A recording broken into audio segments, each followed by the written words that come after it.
Welcome to the Plain Books podcast. Today, we are really getting into it, cracking open what many consider the definitive guide, the Bible of SEO, if you will. It's the Art of SEO Mastering Search Engine Optimization by Enge, Stephan Spencer, and Jessie C. Stricchiola.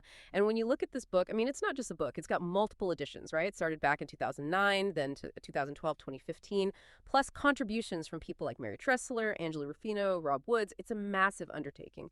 It really charts the whole evolution. So our mission in this podcast is to really pull apart the core ideas, the strategies, the technical stuff too that's detailed in this book. We want you to understand why showing up in search results isn't just, another marketing tactic. It's basically essential for survival online today. It really is. It's like the central nervous system for so much of the digital economy now. And I love how the authors frame it right at the start. They call search engines a disruptive event. And that's not hyperbole, is it? It fundamentally altered how businesses connect with customers. I mean, think about it. If someone is actively searching for exactly what you offer, and you don't appear, in that specific moment, that high-intent moment, you basically don't exist to them. Yeah. You're invisible. Wow. Yeah. Invisible. That's a powerful way to put it. And SEO, well, that's the discipline that tackles this. It's about making sure you are visible when it counts. So to guide you through this pretty comprehensive podcast, we've structured it logically. We'll start with the person doing the searching their psychology, what they want. Then we'll get into the mechanics, how the engines actually work, crawling, indexing, ranking, all that fun stuff. After that, we dive into strategy, the technical bits you need to get right, and finally, how you measure it all and keep improving. Sound good? Sounds perfect. Let's jump into part one, the human side of things, the searcher. Okay, so starting with the user. The person typing into Google or Bing. The basic goal seems simple, right? They want information relevant to what they typed. But the book really hammers home this challenge of figuring out intent. People often just type a couple of words. Exactly. They type word combinations, and the search engine has this huge task of figuring out what they really mean, what they're actually trying to accomplish. And that's why, any decent SEO strategy has to start with understanding your target audience's psychology. You absolutely have to know the words, the phrases, the language they use when they're looking for products or services like yours. And the data on how long queries are really drives this home. You mentioned this data from ComScore back in 2014, but it's still relevant conceptually. Yeah. It showed that, get this, nearly half of all searches, 48.6%, were just one or two words long. Think about how little context that gives the engine. Shoes, camera. What kind of shoes? What about cameras? But then on the other end, you had almost 20% of searches being 5 words or longer. Those are much more specific. Right, those longer, specific phrases, that's the long tail we hear so much about, which we'll definitely get into later. Those are golden for understanding intent. But the difficulty with those short queries, that naturally leads us to how the book categorizes search intent, right? The 3 main types. Precisely. And understanding these is fundamental because you need a strategy that targets users at all stages of their journey, not just when they're ready to buy.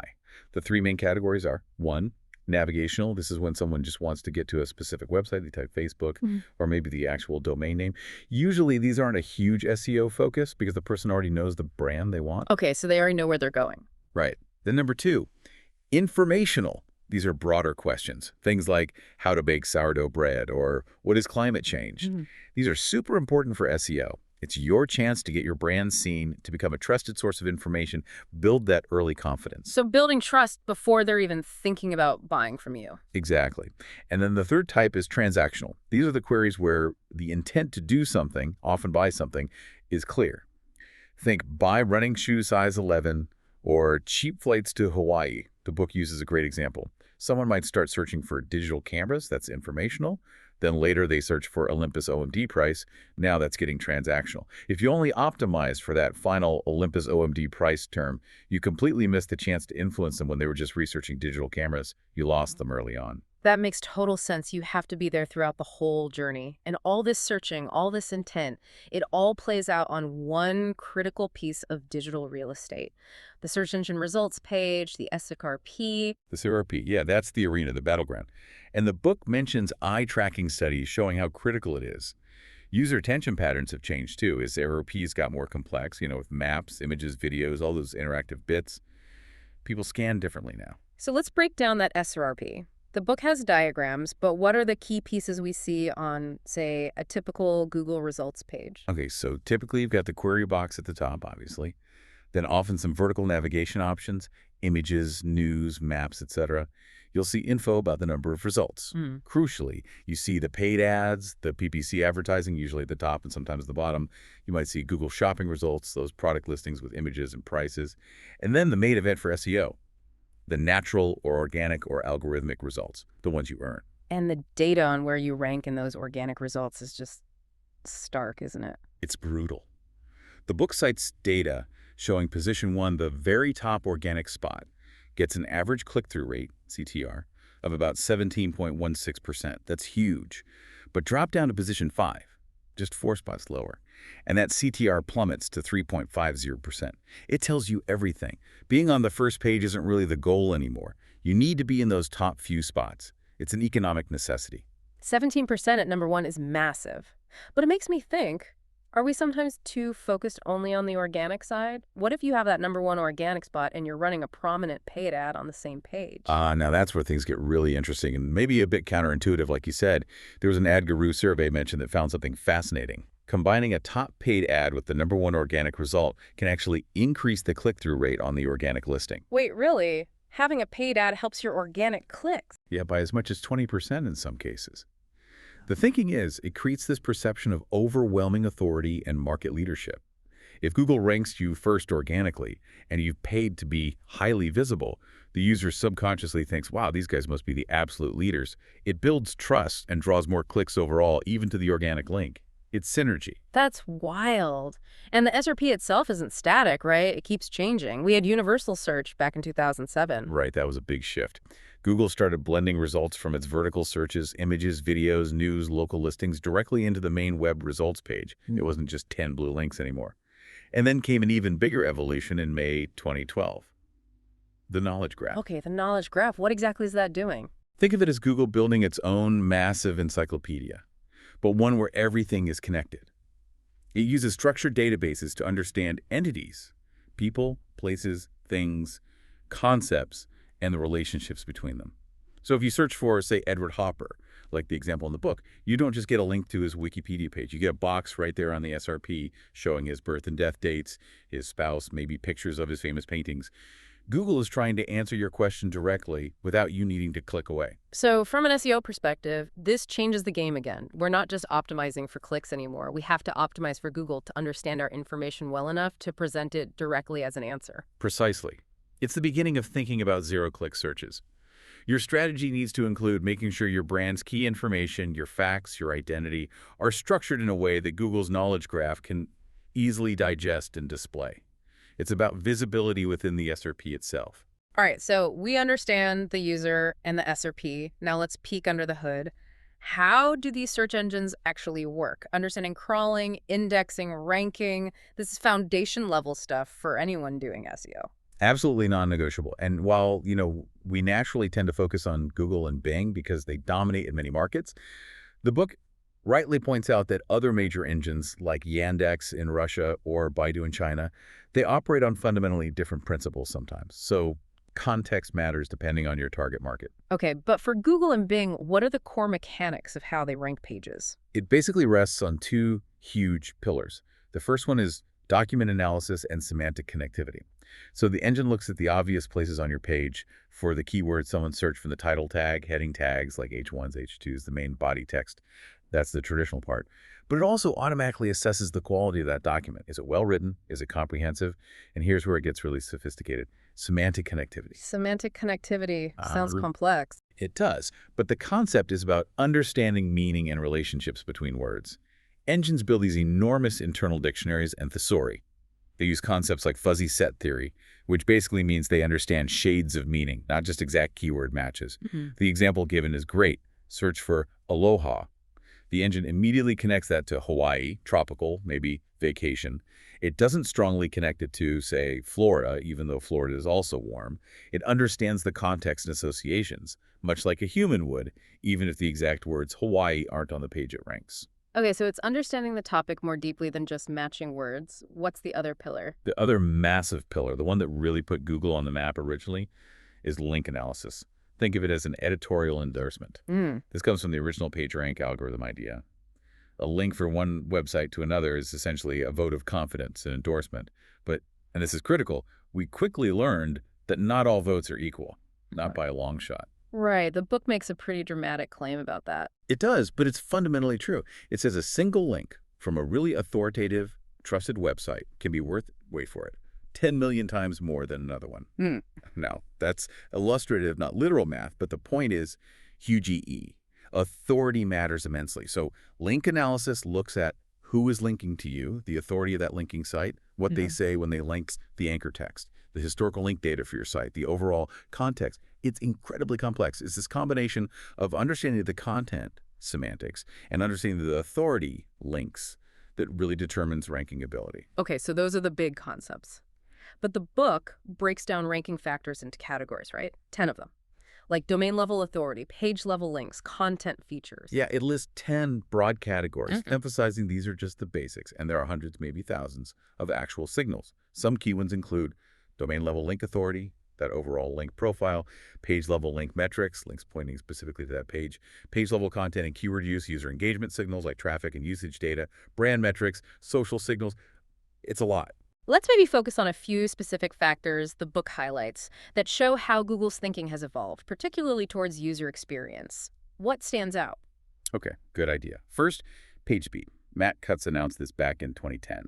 Now, it's important to understand how it works. It's generally seen as more of a negative factor, meaning exceptionally slow pages get penalized because they frustrate users. It's not necessarily that lightning-fast pages get a massive boost, but more that Google wants to ensure a basic level of usability. Don't be painfully slow. So it's like a minimum requirement for a good experience. What else? Second, a really dynamic one, link acquisition rate. The speed at which you gain or lose links. Search engines track these patterns over time. Let's say your site normally gets about, 5 decent links a day. Suddenly it jumps to 50 links a day. That sharp spike could mean you've gone viral, which is great. Or it could signal you're buying spammy links. The engine has to interpret that rate of change. Similarly, if your rate drops significantly, say from 5 links a day down to just 1 or 2, that could be seen as a negative signal, maybe indicating declining relevance. The trend itself is a signal. Interesting. Okay, number 3. This one seems like it adds a lot of variability. Huge variability. Personalization. Your search results are tailored based on your past search history, your location, maybe even your device. The book uses the example of searching for a dominion. If Google knows you're interested in board games based on past searches, it might show you results for the Dominion card game. But for someone else, it might prioritize results about Dominion Energy, the power company, if that's more relevant based on their history or location. Even if the card game is generally popular, your results are unique to you. That makes comparing results tricky. Okay, and the last one. Finally, freshness. Usually, older established content with lots of links carries more authority. But when the topic demands timely information, think breaking news, election results, maybe even product availability, the algorithms have to prioritize newer content. In those cases, a fresh, relevant article might outrank an older, more authoritative page, because timeliness is the most important factor for that specific query. It ensures relevance right now. Okay, we understand the user, the SRP, the engine's logic. Now let's talk strategy and actually building the website. The Art of SEO makes a really important point about why SEO is different from, say, traditional marketing. It does. It highlights that while offline marketing might drive existing customers or brand-aware people to your site, SEO plays a more critical role in bringing in new prospects. These are people who literally did not know your business existed until they typed a query into a search engine and found you. That's powerful. So the strategic goal isn't just traffic, it's new, targeted traffic. Exactly. The goal must be to deliver targeted traffic that actually converts into something measurable. Sales, leads, signups, whatever your business objectives are. And the book is pretty blunt here. When SEO is done well, the return on investment, the ROI, can be significantly higher than many other marketing channels. But it also issues a stark warning. Skipping the strategic planning phase for SEO or just tacking it on as an afterthought, that's basically guaranteed to limit your growth. And that strategy has to start with the audience, right? Deeply understanding who you're trying to reach. Absolutely. It has to. Your target audience, their needs, their language, their problems must drive everything. Site design, content creation, keyword selection. The book is this fantastic cautionary tale about a sneaker website. The young web team optimized the site using all the cool current slang for sneakers. But their actual target market, people buying the shoes, were mostly 50 or older and used completely different terminology. The site failed because the language didn't match the customer. Total disconnect. Ouch. That's a painful mistake. So how do you succeed then? The book talks about the niche principle. To really establish authority and leadership, you need content that is fresh, unique, and genuinely engaging. Maybe that means focusing on a very specific vertical within your industry. Or maybe it's about solving a particular customer problem in a way nobody else has. You can't just regurgitate the same information that's already on 10 other websites. You need a unique angle, unique value. Find your niche and own it with great content. Makes sense. Now, shifting to the technical side, the book really pushes for planning SEO early. Emphatically, SEO considerations need to be baked in before you even launch the site. Ideally, even before you choose your content management system, CMS, or your hosting provider. Being proactive here avoids incredibly costly and difficult fixes down the road after the site is live. What are some of those common technical pitfalls that still catch people out, even today? Oh, there are a few persistent ones. A big one mentioned is session IDs or user IDs getting tacked onto the end of URLs. When the website adds a string of characters like sessionid123 contusivia to track a user's visit, the problem is search engines often see every single one of those variations, even if the page content is identical as a separate unique page. This creates massive duplicate content issues, diluting your ranking potential. So how do you fix that? The best solution is to configure your CMS so it doesn't generate those session IDs in the URL in the first place. Use cookies instead. If that's technically impossible for some reason, then the absolute fallback is using the rel canonical tag. This tag goes in the page's HTML head and tells search engines, hey, even though this URL looks different, the real original version of this content is over here. It points them to the preferred URL. Got it. Canonicalized to the rescue. What about site structure? Structure is huge. Structural and navigational integrity. How you link pages together internally isn't just for user navigation, it's a roadmap for search engine crawlers too. A clear, logical, internal linking structure helps establish the hierarchy of your site. It tells the engine which pages are your core pillars and which are supporting details and how they relate topically. And for monitoring how the engines see your site, the book stresses something maybe less common now: log file tracking. Why are server logs still important with tools like Google Analytics? Because Google Analytics and most web analytics platforms rely on JavaScript. Search engine crawlers, the bots like Googlebot and BingBot, they typically don't execute JavaScript. So your analytics won't show you when or how often the bots are visiting your site. Your server log files. They record every single request made to your server, including every hit from Googlebot. Tracking this activity, seeing if Google is crawling your site more frequently, usually a good sign, or less frequently, potentially a bad sign, gives you crucial technical insights that JavaScript analytics just can't provide. Okay, that's a key distinction. And underlying all of this is basic accessibility, right? Can the engines even find and read your content? Step 1, always. Content needs to be findable and crawlable. And ideally, that means content primarily in HTML text format.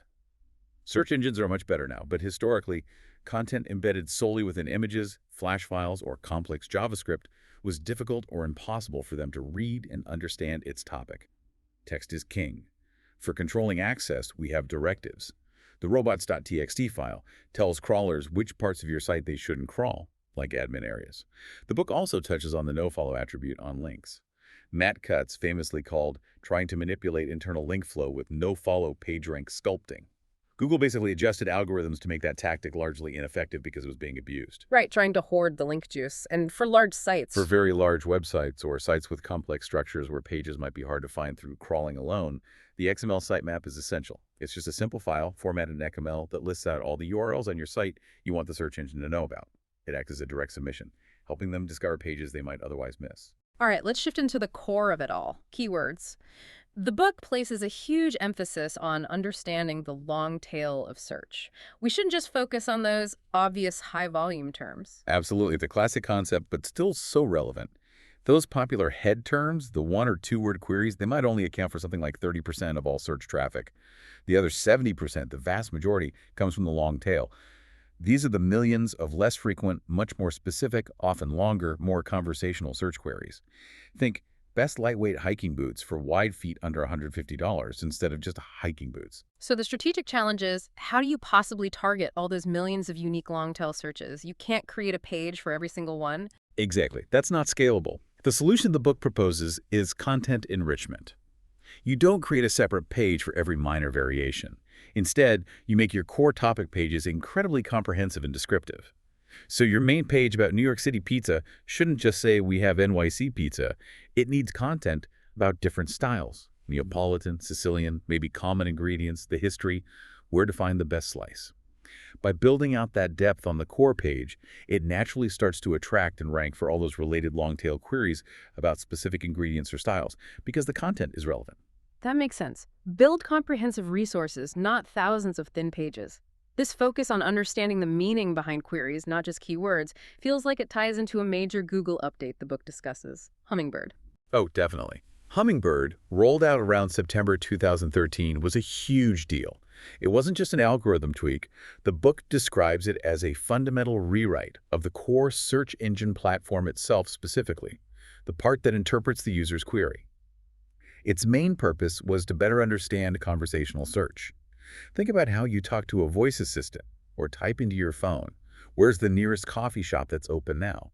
Hummingbird was designed to grasp the context, the relationships between concepts in that query, and the user's underlying intent, rather than just matching keywords like coffee, shop, open. So it's about understanding things, not strings, as Google put it. Exactly that. It accelerated Google's ability to understand entities, people, places, things, and the connections between them. It allows Google to deliver results for queries that might use different words but mean the same thing. It's a much more intelligent, meaning-focused engine. So, given this complexity, how do we actually find the right keywords and phrases to target today? Where does keyword research start? The book wisely suggests starting with the human element. Brainstorming. Talk to your sales team. Talk to your customer service reps. They are on the front lines, hearing the actual language, the specific pain points, the exact terminology your customers use every single day. That's invaluable insight. With insights from the people who talk to customers. Good starting point. Then what? Then you layer on competitive analysis and specialized tools. Seeing what keywords your competitors are successfully ranking for and which of their pages are ranking and how high is like getting a peek at their playbook. The book highlights several key tools for this. Google Keyword Planner, still useful, though it's part of Google Ads now. It gives you rough ideas of search volume, competition, and potential cost if you were to run ads, which helps gauge commercial intent. Google Trends, great for seeing if interest in a topic is growing or shrinking over time, identifying seasonal peaks, and comparing interest geographically. Really useful for context. Hitwise, mentioned as a powerful tool using data from millions of internet users, candle data. Excellent for digging into competitor traffic sources and the search terms driving visitors to their sites. Semrush Search Metrics. These are powerful, often paid SEO platforms. The book mentions Search Metrics Essentials, 69 months at the time, as being great for deep competitor analysis. You can see thousands of keywords a competitor ranks for, the specific URL, their rank position, search volume estimates. It's incredibly detailed data for planning. Those tools sound essential for understanding the landscape. But what if you find keywords you want to target, but the competition looks really tough? How do you assess keyword difficulty? That's a critical step, especially if you're entering a new market. If the first page of results, the top 10, is dominated by huge, established, high-authority websites, you have to be realistic. Ranking for that term might take months, maybe even years, of sustained effort and investment. It's not going to happen overnight. So how do you gauge that difficulty? What signals do you look for? You need to analyze the site's currently ranking. Look at their overall domain authority, the authority of the specific page's ranking, how old their content is, and crucially, the quantity and quality of the backlinks pointing to those pages and domains. The book even suggests a more advanced technique, text mining the RSRPs. You'd computationally analyze the text content of the top 10, 20, or 30 results for your target keyword. By doing that, you can often identify related, lower competition, long-tail keyword variations or subtopics that those top pages aren't perfectly optimized for. These might represent easier opportunities for you to gain initial traction while you build authority. Okay, keywords identified, competition assessed. Now we need to actually optimize our pages and content.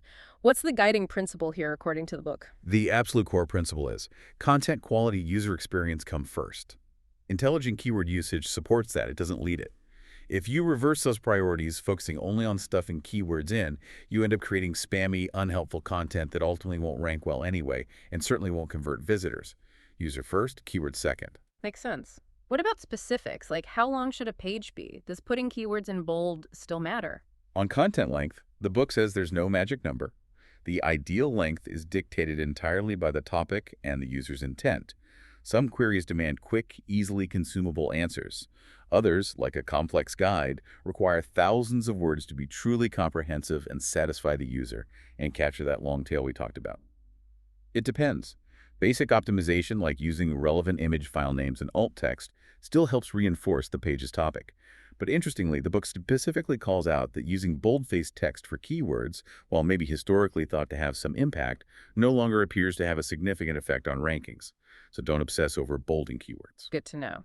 Now, one major structural issue that can sabotage even good content is keyword cannibalization. What is that and why is it bad?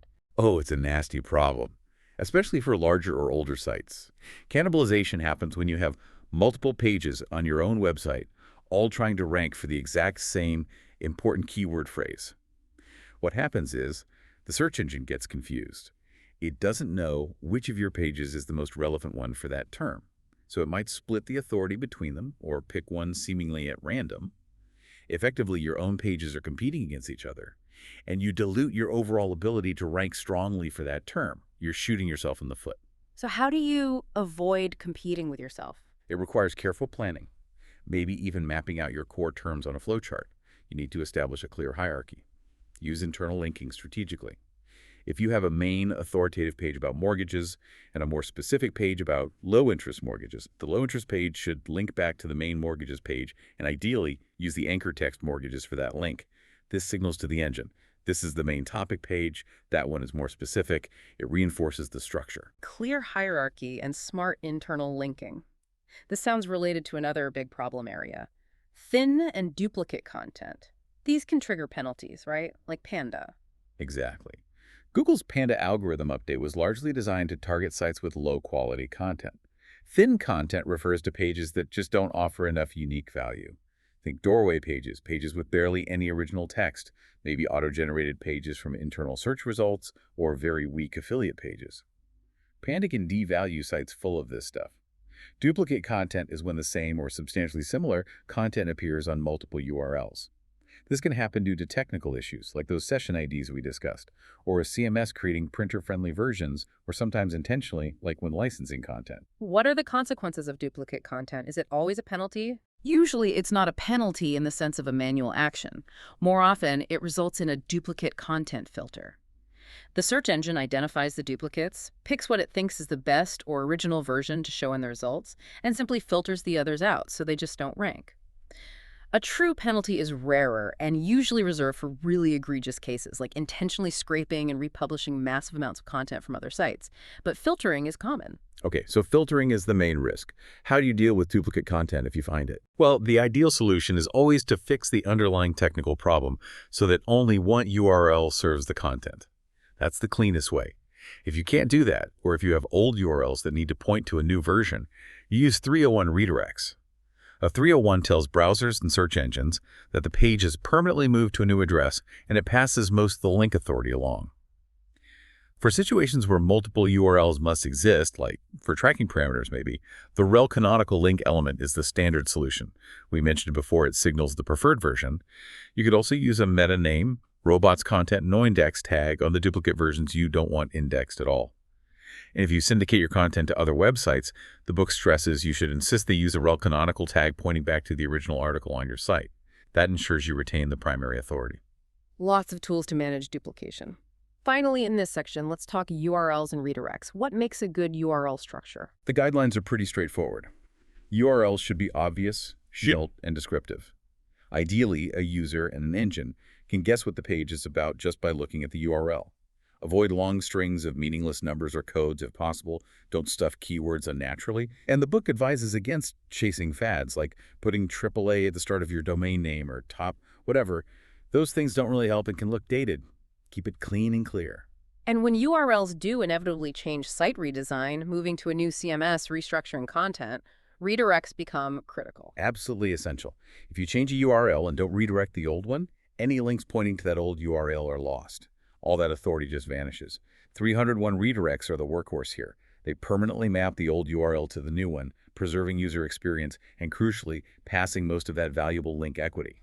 Forgetting redirects during a site migration is one of the most common and damaging SEO mistakes. And for really large, complex site migrations, the book mentions developers needing to get good at URL rewriting using things like regular expressions. Why is that necessary?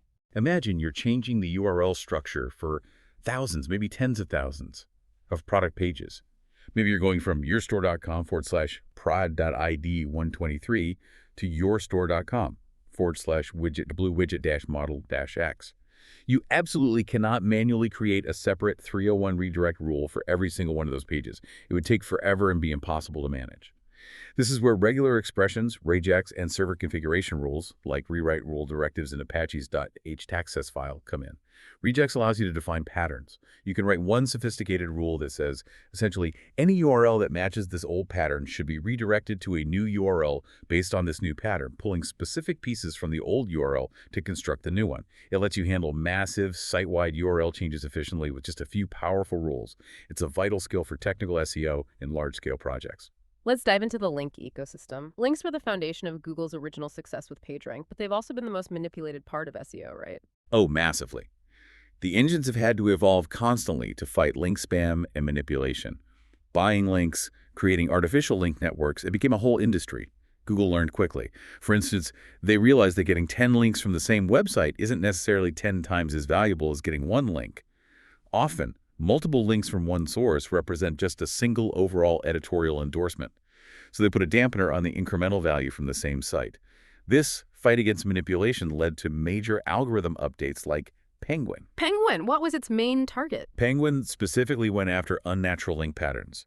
It algorithmically detects signals associated with manipulative link building, things like having tons of links from low-quality web directories or from article directories that existed purely to publish spammy content with keyword-stuffed links, or having way too many inbound links using the exact same commercially valuable anchor text, like buy cheap widgets pointing to your site hundreds of times. Penguin flags those unnatural patterns. And sometimes penalties aren't algorithmic, they're manual. Yes, though it's rarer. A manual penalty or manual action is applied by a human reviewer at Google. This usually happens if your site gets flagged for review, perhaps due to spam reports or suspicious algorithmic signals.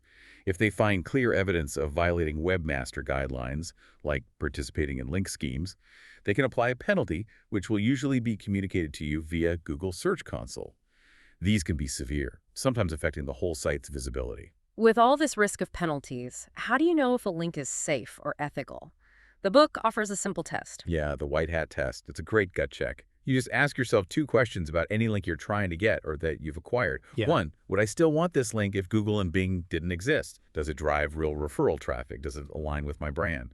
2, was this link given to me as a genuine, unpaid editorial endorsement? Because if the answer both is clearly yes, it's almost certainly a good, high-quality link. If you have to twist logic or make justifications, it's probably a link you should avoid. Good links feel natural. So if you can't easily buy good links anymore, you have to earn them. This leads to the idea of the content marketing cycle. Exactly. This is the sustainable, long-term approach. It's a virtuous cycle, often illustrated in the book. You create genuinely great, unique, valuable content on your site or blog. You promote that content effectively through social media and other channels. This drives interested people to read it, maybe subscribe, maybe share it themselves. And ultimately, some of those people, particularly other creators or journalists or bloggers, will reference your great content and link to it naturally as an editorial citation. Great content becomes the magnet that attracts earned links over time. And the book details a proactive strategy for encouraging those earned links. Influencer outreach. How does that work? It sounds like relationship building. It is, absolutely. It's not about spamming people asking for links. It's a multi-step process. 1, preparation. First, identify the real influencers in your specific market or niche. These are people whose opinions matter, who have an engaged audience. Follow them, read their stuff, subscribe to their feeds. Make sure your own online profiles, like LinkedIn, Twitter, are complete and professional. 2, engagement. Start interacting naturally with them.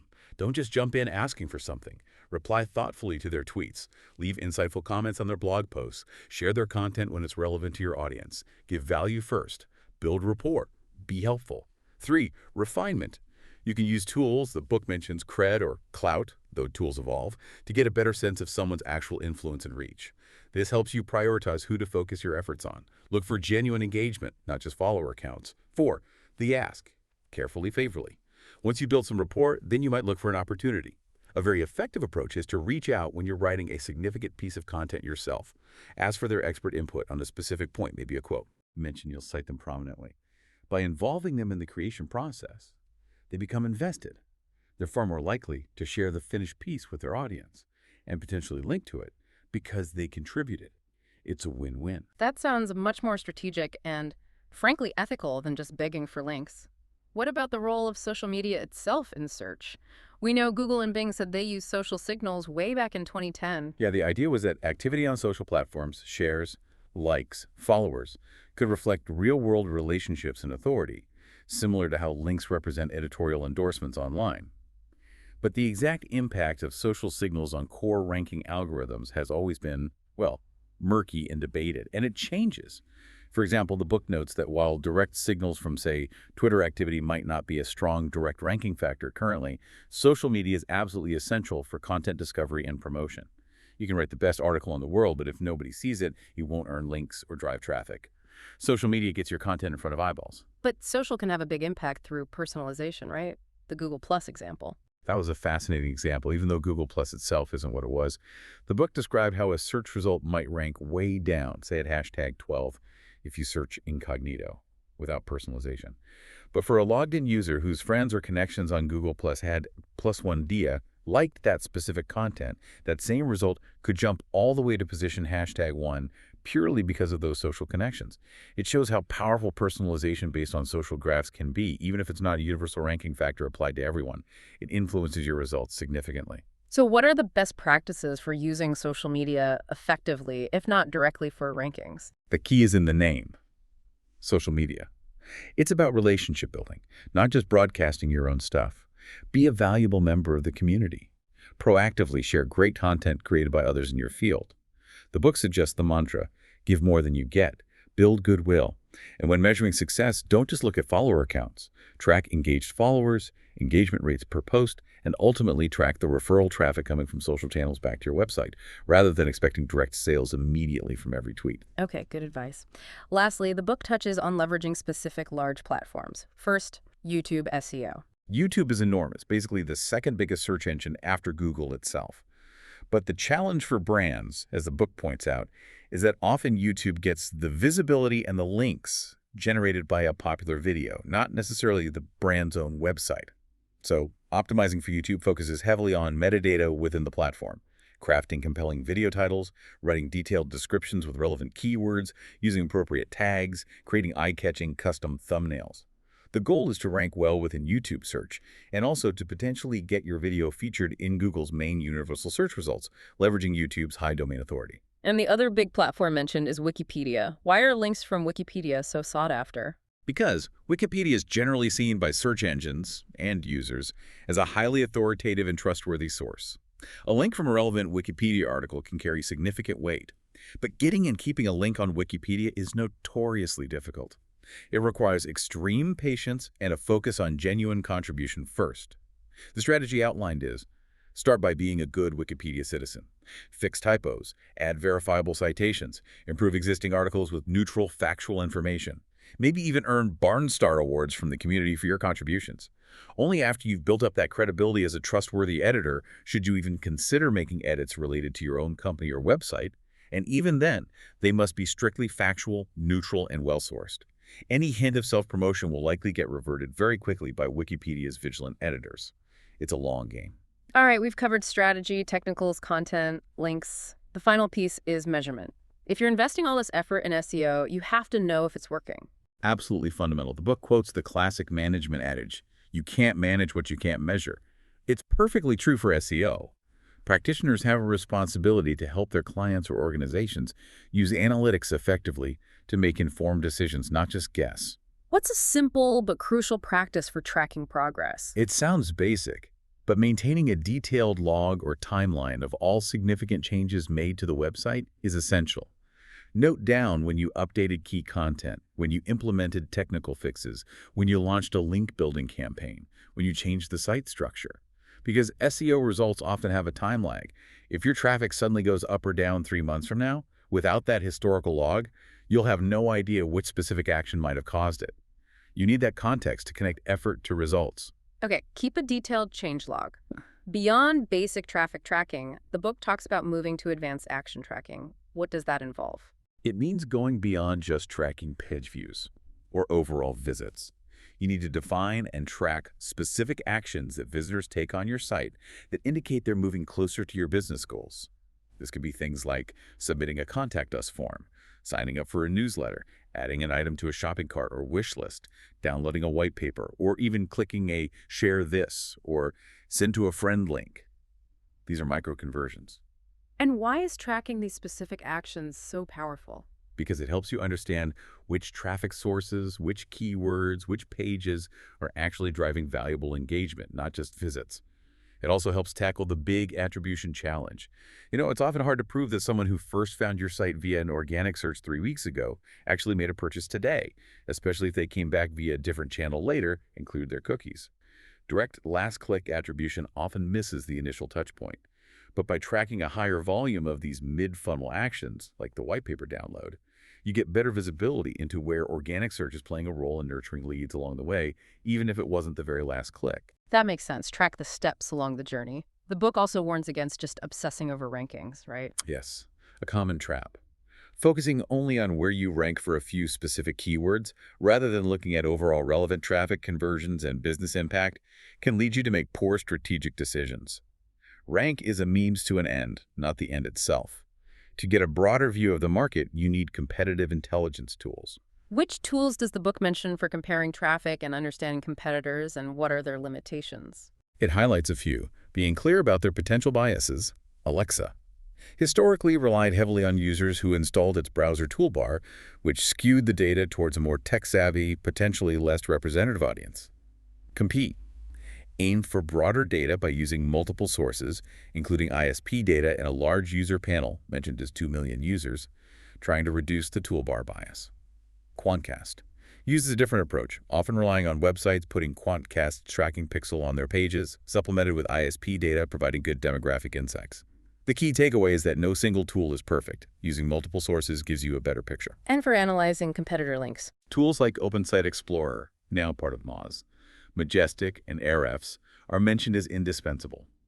These tools crawl the web specifically to map the link graph. They let you see who is linking to your competitors, which of their pages get the most links, what anchor text is being used. It's crucial for understanding their link strategy and finding potential link opportunities for yourself, link prospecting. The book also highlights Majestic's unique metrics, trust flow and citation flow. Trust flow is about the quality and trustworthiness of the links pointing to a site, while citation flow is more about the sheer volume or influence. Link juice. Looking at the ratio between these can be useful. A site with very high citation flow but very low trust flow might look influential on the surface, but the links could be spammy and low quality, a potential red flag if you're considering getting a link from them. That TFCF ratio sounds like a useful health check. Finally, the engines don't just look at snapshots in time, they track temporal growth, right? Patterns over time. Yes, they analyze trends. How quickly is a site adding new content? How quickly is it acquiring new external links? These rates of change help the engine make inferences about a site's health, relevance, and authority. For instance, the book shows example graphs. A site whose link growth is flat for a long time then suddenly drops off sharply. That might indicate a penalty or a technical problem. Conversely, a site that suddenly acquires an unnaturally large number of links in a very short period. That could be a strong signal of spammy tactics. Steady, natural-looking growth patterns over time are generally seen as positive signals of a healthy, evolving, relevant website. Wow. Okay, we have covered a ton of ground from the art of SEO. From the user's mind through the engine's gears to the nitty-gritty of strategy, content, links, and measurement, this book truly provides a comprehensive blueprint. And the challenge we want to leave you, the listener, with is this. Don't just let this be interesting information. Think about how you can actively apply these concepts, whether it's segmenting your audience better, tackling the long tail, auditing your technical setup, or improving your content to enhance your own digital projects or your business. Absolutely. And remember, the search engine's job is never done. Their mission is constant improvement and relevance. That means algorithms like Panda, Penguin, Hummingbird. They weren't endpoints. They were steps in an ongoing evolution. While the foundations we discussed, quality content, earned links, technical soundness remain vital, the future likely involves signals that are even harder to manipulate. Things like genuine user engagement.